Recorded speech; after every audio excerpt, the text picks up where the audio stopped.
Good morning, students. I am Gunjan, your science teacher of DAV Police Public School. Okay. Today we are discuss the interaction in the environment. अब हमने biotic या biotic दोनों component कर लिए. Previous lecture में abiotic करे थे और उससे पहले बायोटिक कंपोनेंट.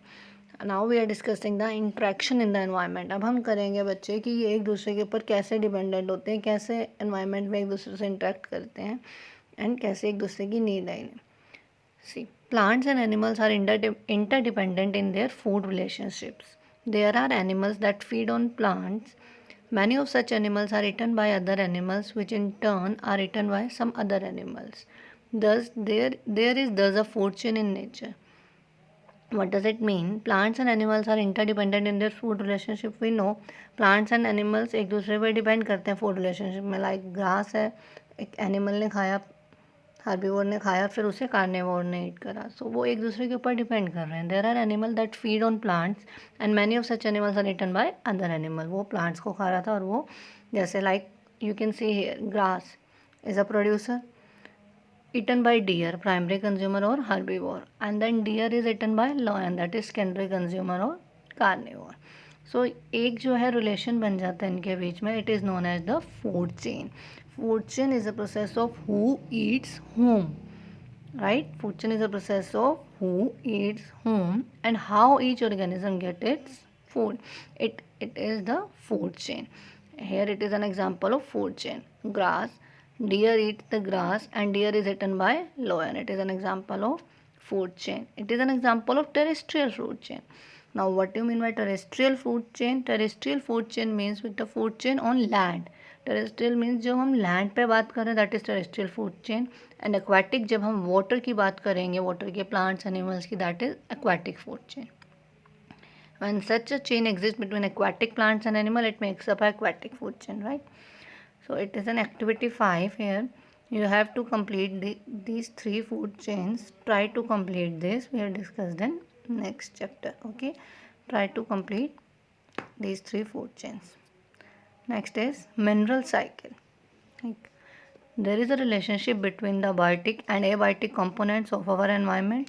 हमने पढ़ा कि एक रिलेशनशिप है बायोटिक और एबायोटिक कंपोनेंट्स के बीच में. The abiotic substances supply nutrient to producers. अब कैसे है बेटा रिलेशनशिप, सुनो पहले बच्चे. देखो एबायोटिक कंपोनेंट क्या प्रोवाइड करते हैं, न्यूट्रिएंट टू प्रोड्यूसर. से एबायोटिक कंपोनेंट्स में क्या आ रहे थे, वाटर, मिनरल, सोयल, ये सारे एयर, ये सब किस में आ रहे थे, एबायोटिक कंपोनेंट. अब जब एक प्लांट प्रोड्यूसर जो अपना फूड प्रिपेयर करेगा तो उसे वाटर चाहिए, बिल्कुल चाहिए. एयर से कार्बन डाइऑक्साइड चाहिए, राइट. लाइट चाहिए, सनलाइट चाहिए. तो ये सारे क्या हैं जो उसे चाहिए. एबायोटिक कंपोनेंट कौन यूज़ कर रहा है, बायोटिक का component. Plant is biotic living और वो ये क्या यूज़ कर रहा है, एबायोटिक. वो ये सारे यूज़ करके वो अपना फूड प्रिपेयर कर रहा है. तो वो दोनों का रिलेशन हमें यहाँ से देख सकते हैं कि biotic and abiotic are dependent upon each other. अब क्या होता है बच्चे, वाटर, मिनरल, सोयल, न्यूट्रिएंट, ये सारी चीज़ ऑब्जर्व करी प्लांट ने, अपना प्रिपेयर करा फूड. प्लांट ग्रो अप हुआ, उसे एनिमल ने भी ईट करा, उसे दूसरे सेकेंडरी कंज्यूमर्स ने भी ईट करा. अब जब प्लांट डेड एंड डिके हो गया, ग्रोथ हुई, डेड एंड डिके, एनिमल भी जब डेड हो गया. सो डेड एनिमल्स और प्लांट ये सब क्या करेगा, डीकम्पोजर इसे ब्रेक डाउन कर देगा स्मॉल प्लांट में. जब डीकम्पोजर्स ने ब्रेक डाउन करा फिर वो किस में कन्वर्ट हो जाएंगे, मिनरल्स में. हमने पढ़ा था रिसाइकलिंग ऑफ मिनरल में कि डीकम्पोजर्स किस में कन्वर्ट कर देगा उसे, मिनरल्स में.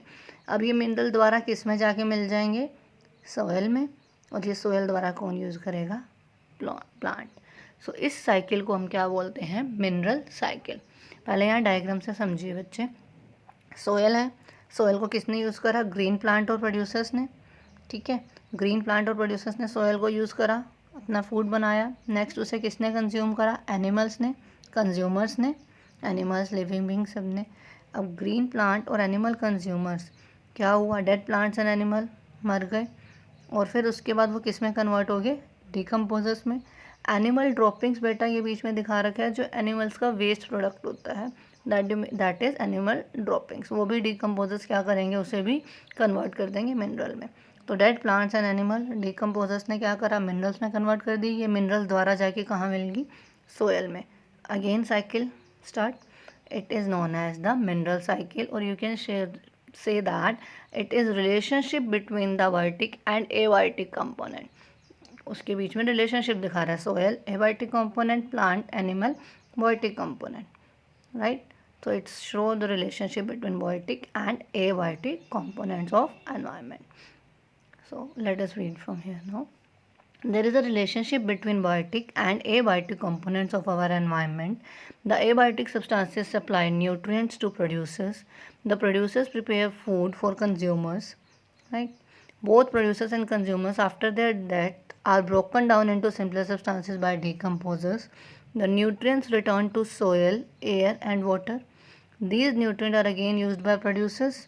The whole cycle is thus repeated continuously, and this cycling of material through biotic and abiotic component is called mineral cycle.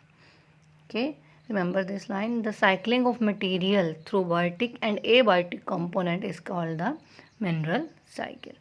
ये आपको डायग्राम बच्चे ड्रॉ करके देखना है, प्रैक्टिस करनी है, लर्न भी करना है इसको, ब्लॉक डायग्राम को. Next one is okay, how nature tries to maintain a balance between oxygen and carbon dioxide. अब हमारी नेचर कैसे मेंटेन करता है ऑक्सीजन एंड कार्बन डाइऑक्साइड के बीच में बैलेंस. अब प्लांट्स क्या करते हैं ड्यूरिंग रेस्पिरेशन, जब नाइट पे वो ऑक्सीजन कंज्यूम करते हैं तब वो लोग भी कार्बन डाइऑक्साइड बाहर रिलीज़ करते हैं, और ह्यूमन बीइंग तो हमेशा ही ऑक्सीजन ब्रीद इन करते हैं और कार्बन डाइऑक्साइड ब्रीद आउट करते हैं. बट इस तरह से तो क्या होता, कार्बन डाइऑक्साइड एटमॉस्फेयर में बहुत ज़्यादा हो जाती है, और कार्बन डाइऑक्साइड आपको पता है बर्निंग ऑफ कोल वुड इनसे भी निकलती है, इससे भी.